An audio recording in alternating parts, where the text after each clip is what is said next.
ఇది విలువల కార్యక్రమం కాదు, ఫ్యాబ్రికల్ అసలు కాదు. మంచి బ్రహ్మాండంగా పద పూజ మహోత్సవం. పూజలు అనేవి కూర్చొని మంచి కళ్ళారా చూసి చేతులారా సపట్టుకొని భజనలో పాల్గొని స్వామివారి మరి కృపకు పాత్రలు కావాలి. ఏమనుకున్నా లేకపోతే కాలు గుర్తాయి, చెల్లి గుర్తాయి, కడుపు పోతాయి, ఏమేమో వస్తాయి.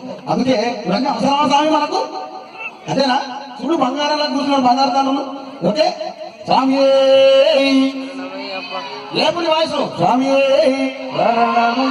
స్వామి కూర్చో స్వామి.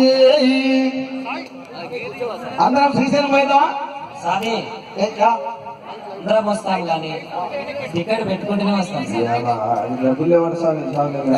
ఎందుకు అడుగు డబ్బులు లేవు స్వామి. ఆన్లైన్ లో బుక్ చేసుకోవచ్చు. ఏంటండి స్వామి మీరు పైసలు చెల్తలేవు స్వామి. చెత్తలేవా? ఎనిమిది నేను 31 తారీఖు వరకు ఇబ్బంది లేదు. మీ పాత్ర తీసుకురా. సరే స్వామి. స్వామి